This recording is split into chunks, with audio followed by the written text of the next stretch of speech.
ఇప్పుడు నేను చక్కగా బాధొచ్చు. ఏది చేయి చాచు. జీవన్, నువ్వు పని చేసావంటే చూడు, తర్వాత నువ్వు చాలా బాధపడతావు. మీరు మా గురించి ఆలోచించకండి, ఈ బల్లి గురించి ఆలోచించండి రాజా అన్నయ్య. పెదరాణి అమ్మ ఆపచ్చు కదా ఈ జీవన్ని. ఇదంతా మాకు కష్టంగానే ఉంది రాజా, కానీ ఏం చేస్తాం, షరత్ అంటే షరతే కదా మరి. ఏది ఇలా చేయి చాచు.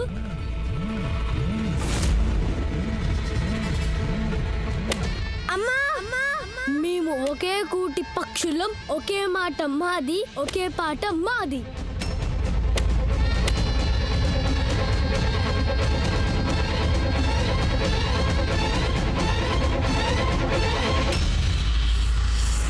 అప్పుడప్పుడు వల ఎంత గట్టిగా ఉంటుందంటే చిట్టెలుక పళ్ళు ఎంత వాడిగా ఉన్నా సరే ఆ వలని మాత్రం కొరకలేదు. ఇది కూడా అటువంటి సవాలే చిట్టెలుక. ఏం మించిపోలేదు, వెనక్కి తగ్గు.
సర్లే, ఇప్పుడు చెప్పు, భగవంతుడి కంటే ఎంతో గొప్ప రాక్షసులకే రాక్షసి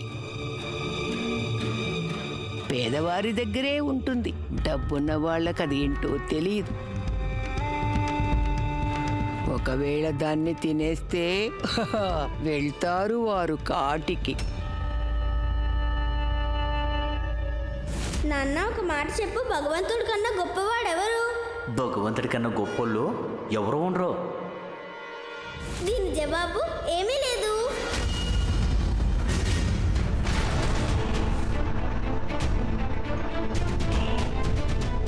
పేదవాళ్ళ దగ్గర ఏమీ ఉండదు, ధనవంతులకి ఏమీ అవసరమే ఉండదు. ఒకవేళ మనం ఏమీ తినకుండా ఉంటే చనిపోతాం. అరే, ₹1 పెరిగింది.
జుమానన్నయ్య, ₹7 పెరిగింది.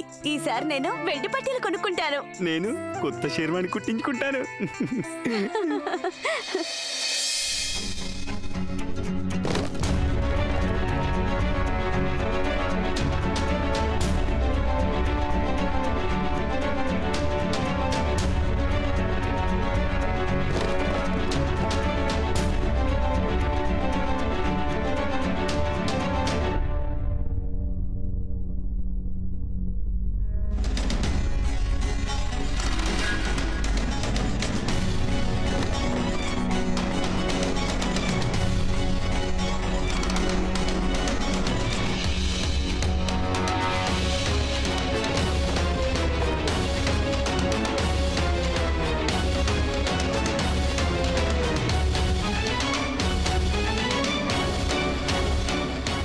చూడు చిట్టెలుక, నువ్వేసారి సరైన జవాబు చెప్తే ఈ ఆట అయిపోయినట్టు లెక్క.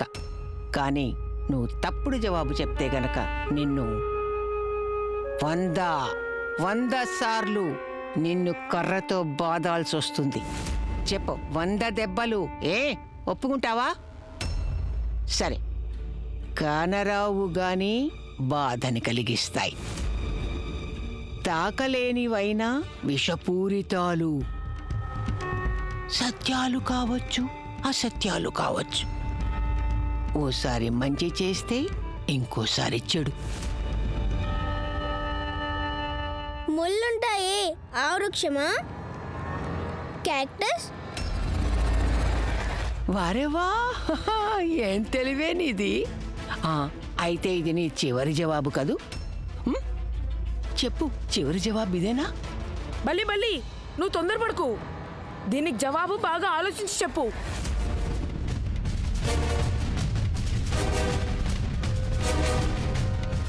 ఇదేనా నీ జవాబు? లేదు లేదు, ఇది నా చివరి జవాబు కాదు. నేను ఇంకా బాగా ఆలోచించాలి.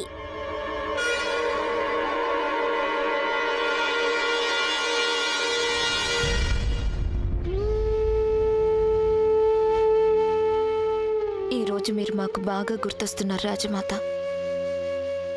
మీరు బతుకుండుంటే మమ్మల్ని, బిందుని ఈ నరకం నుంచి తప్పించుండేవారు.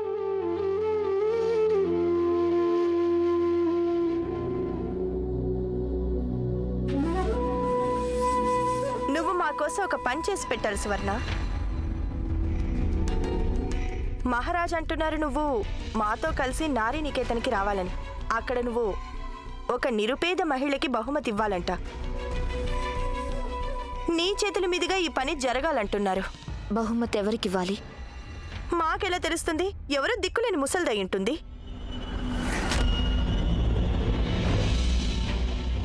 మేము కూడా ఆవిడకి ఆ బహుమతి దక్కాలనే కోరుకుంటున్నాం. కానీ మేము అక్కడికి రాలేము. నీకు ఇంత గౌరవం లభిస్తుంటే నువ్వేమో రానంటున్నావా? లోకులనేది నిజమే. ముత్యాల విలువ కోతి పిల్లకి తెలియదట.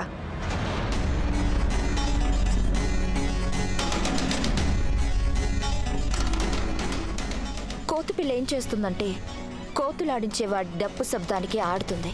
వాడి అనుమతి లేకుండా ఒక్క అడుగు కూడా ముందుకు వేయలేదు.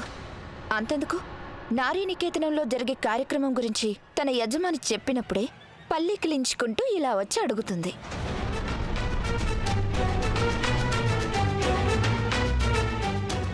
ఏమైంది రాజేశ్వరి? నిజం గుచ్చుకుంటుందా? వెళ్ళు రాజేశ్వరి, వెళ్ళి ఆ నాగకి చెప్పు. అతను చెప్పిన పని ఏదైనా సరే మా కంఠంలో ప్రాణం ఉన్నంత కాలం చెయ్యము.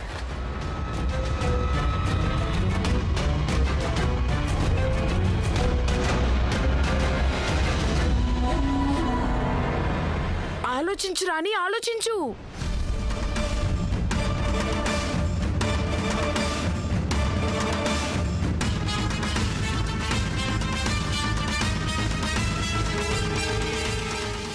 దుర్గమ్మ తల్లి, నాకు సాయం చేయి.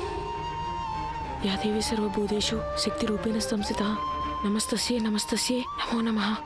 నానమ్మ, మీరు నాకు ఎన్నో నేర్పించారు. మరి ఈ ప్రశ్నకి జవాబు ఎందుకు నేర్పించలేదు?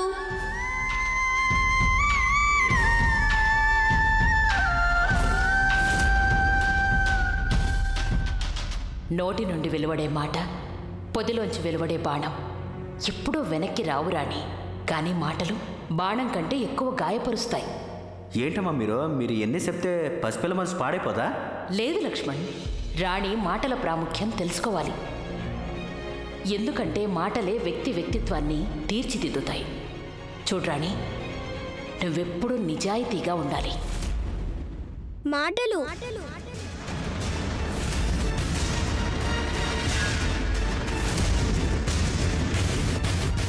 మాటలు సరైన జవాబు. కంటికి కనబడవు గాని బాధ కలిగిస్తాయి, తాకలేవు గాని విషపూరితాలు. సత్యమే కావచ్చు, అసత్యము కావచ్చు. ఒకసారి మంచి, ఒకసారి చెడు చేస్తాయి. రాణి గెలిచేసింది.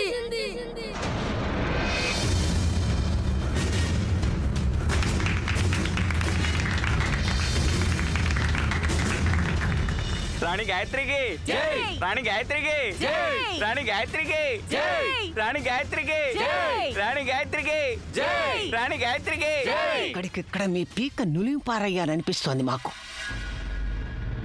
మీరు ఆకాశవాణిలో పనిచేస్తున్నారా? చిట్టెలుక గెలిచిందని చాటేశారు. అలా చేసి ఉండకపోతే ఏదో ఒకటి మభ్య పెట్టేవారం. కానీ ఇప్పుడు ఈ దగ్గులు భోజీలకి ముప్పూటలా తిండి పెట్టి జీతం కూడా పెంచాల్సి ఉంటుంది.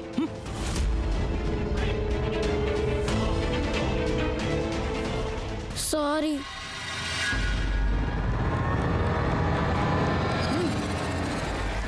బిందు బిందు ఆ, బిందు ఎక్కడికి వెళ్ళుంటుంది? ఎన్నో ఏళ్లకి ముందు ఒక రాకుమారి ఉండేది. పూర్తిగా మీ అమ్మలాగే ఉండేది. ఆ రాకుమారి నీలాగే చిన్నగా ఉన్నప్పుడు తను అనుకునేది ఒక రాకుమారుడు వస్తాడని, తనని తెల్ల గుర్రం మీద ఎక్కించుకొని అలా మేఘాలు దాటించి తీసుకెళ్లిపోతాడని. అక్కడ మా నాన్నగారు ఉంటారా? బిందు ఎక్కడికి వెళ్ళిపోయింది ఈ అమ్మాయి? బిందు ఆ తర్వాత ఏం జరిగిందో తెలుసా బిందు? ఆ తర్వాత రాకుమారి పెళ్లి ఒక రాకుమారుడితో జరిగింది. కానీ ఆ రాకుమారుడు తనని ప్రేమించేవాడు కాదు, బాగా ఏడిపించేవాడు ఆ రాకుమారిని. రాకుమారి దుఃఖిస్తూనే ఉండేది. తను అనుకుంటూ ఉండేది ఇలాగే ఆ మహల్లోనే ఉంటూ చివరికి ప్రాణాలు వదిలేయాలని. ఆ తర్వాత ఏమైందో నీకు తెలుసా? ఏమైంది? ఆ తర్వాత అందగాడైన ఒక యువకుడు నౌకరుగా ఆ మహల్లో పనికి కుదిరాడు. రాజేశ్వరి, బిందు వెళ్ళండి ఇక్కడి నుంచి. వద్దమ్మా, మేం కథ చివరిదాకా వింటాం. ఈ కథ చివరి దాకా మీరు వినాల్సిన అవసరం లేదు. మీ గదిలోకి వెళ్ళండి.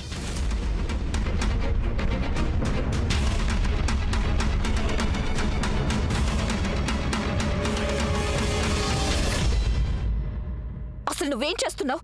మేమేం చేస్తున్నాం? మేము తనకి కథ చెప్తున్నాం అంతే.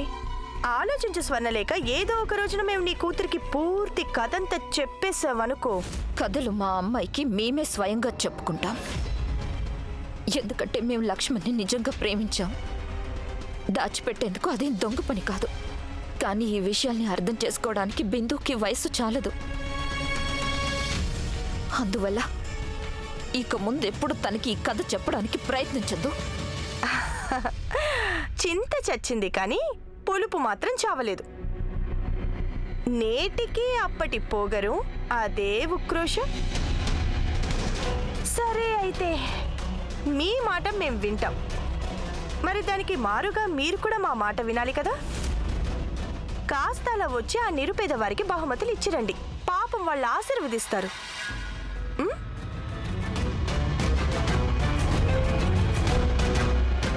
సరే, మేము నారీ నికేతనానికి రేపు మీతో వచ్చి అక్కడి వాళ్ళకి బహుమతులు పంచుతాం.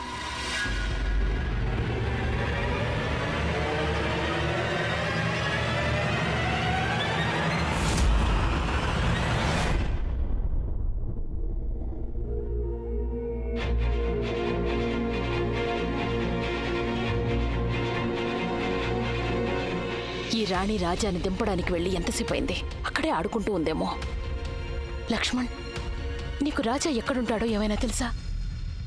అమ్మా, నేను అతన్ని అడగలేదు. రాణి రాలేదని చాలా కంగారుగా ఉంది లక్ష్మణ్. అమ్మ, మీరు ఇలా కంగాడితే తనేమో వచ్చేది కదా. పాపం చిన్నపిల్ల, మీరు విశ్రాంతి తీసుకుని తను త్వరగా వచ్చేస్తుంది. మన చేతికి డబ్బు వచ్చేస్తే సమస్యలు సర్దుకుంటాయి. మన అదృష్టమే మారిపోతుంది. లక్ష్మణ్, మన రాణికి జాతకంలో జన్మతః గొప్ప జీవితం రాసుంది లక్ష్మణ్. అది నిజమేనమ్మా.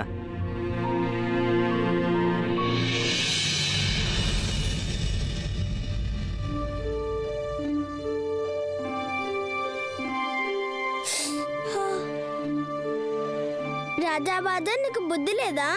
ఎవరికి గాయమైతే వాళ్ళు కదా ఏడవాలి. దెబ్బ తగిలింది నాకు కదా, నువ్వెందుకు ఏడుస్తున్నా? ఈ కన్నీళ్ళకి బుర్రా బుద్ధి ఉండవు. వాటి గురించి చెప్తే నీకు అర్థం కాదులే బలిమోహమా.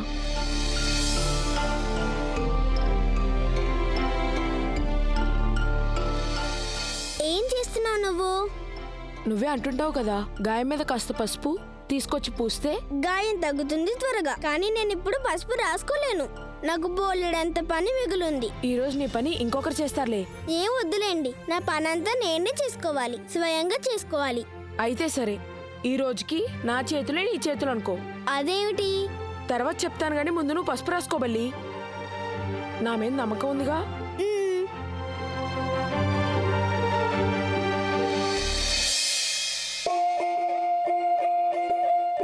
చాలా నొప్పిగా ఉందా? లేదులే.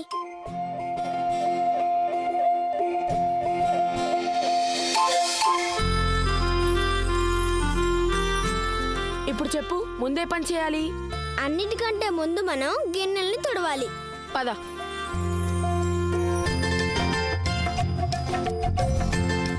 రాణి, ఏది ఇలా నించో, చేతులు ఇలా పెట్టు.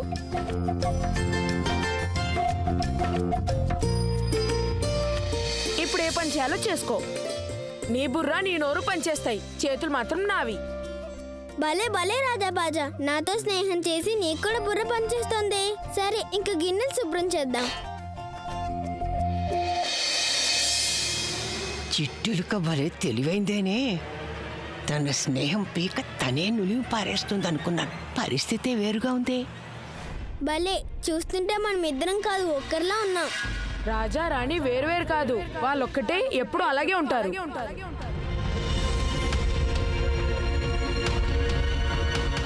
నీకంటే ముందు ఈ మహల్లో ఒక రాజు రాణి ఉండేవారు. వాళ్ళు మా సుఖాల పీక నులివేశారు. ఇప్పుడు మళ్ళీ ఒక రాజు రాణిల కథని ముందుకు సాగనివ్వం. ఆ పని జరగకూడదు, మేం పడనివ్వం. మహల్లో పనిచేసే రాణి దయ వల్ల మనకింత మేలు జరిగింది. మీరన్నది నిజం జుమ్మనన్నయ్య.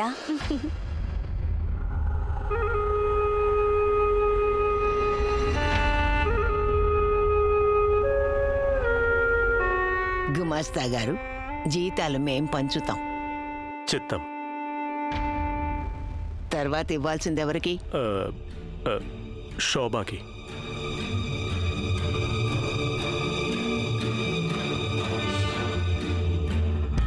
పోయిన నెలలో 5 రూపాయలు, రాణి వల్ల వచ్చేది 10 రూపాయలు, మొత్తం 15 రూపాయలు ఇవ్వాలి. ఇదిగో. ఇక్కడ అన్నీ ఎంత బాగా జరుగుతున్నాయి కదా శోభ. నువ్వు అమ్మవు కాబోతున్నావు. ఇలాంటి సమయంలో జీతం పెరగడం ఎంత బాగుంది కదా. చిత్తం పెద్దరాణి అమ్మా.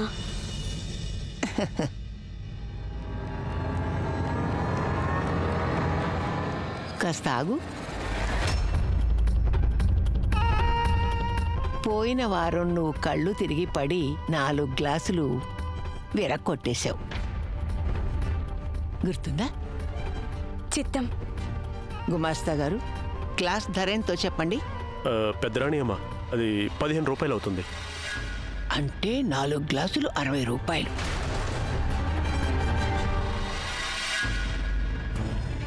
తీసుకోండి. అందులో 15 రూపాయలు, మిగిలిన 45 రూపాయలు బాకీ ఉంటాయి. చూడు శోభ, నీ జీతం మరో 3 నెలలు పట్టుకుంటే నీ బాకీ మొత్తం తీరిపోతుంది.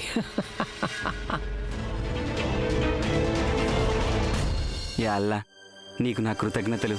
నేనేమీ విరక్కొట్టలేదు. అప్పుడు మీ ఆవిడ జబ్బు పడినప్పుడు నువ్వు 1 రోజులు ఆలస్యంగా వచ్చావు. నన్ను క్షమించండి పెద్దరాణి అమ్మ. దయచేసి నా మీద కరుణ చూపించండి. కరుణ చూపించాలనే ఉంది శోభ, కానీ ఏం చెయ్యం, మాకది అలవాట్లేదే. తర్వాత ఎవరికి?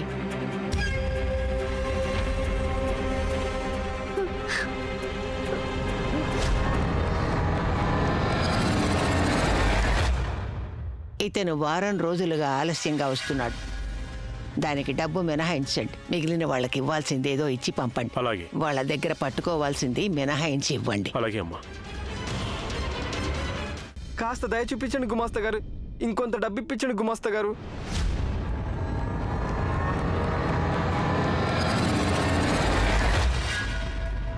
చిట్టెలుక, పోటీలో నువ్వు గెలిచుండొచ్చు, కానీ యుద్ధంలో మేం గెలుస్తాం. అందులో గెలిచిన సంతోషం మేం నీకు దక్కనివ్వం. మళ్ళీ మా ముందు నిలబడే సాహసం ఎప్పటికీ చెయ్యలేవు, గుర్తుంచుకో. రాజా బాజా, నువ్వు నాకు పనిలో చాలా సాయం చేసావు. Thank you. ఎంత పిసినారేవు నువ్వు. ఇలా థ్యాంక్ యూ అంటే సరిపోతుంది అనుకున్నావా? నీకు జీతం వస్తుంది కదా, అప్పుడు నువ్వు నాకు పెద్ద పార్టీ ఇవ్వాల్సి ఉంటుంది. జీవన్ పుట్టినరోజు పార్టీ లాంటిదా? మరి అంత డబ్బు నా దగ్గర లేదే. అయితే నేను నీకోసం పాలకోవ తెచ్చి పెడతాను. Okay, done.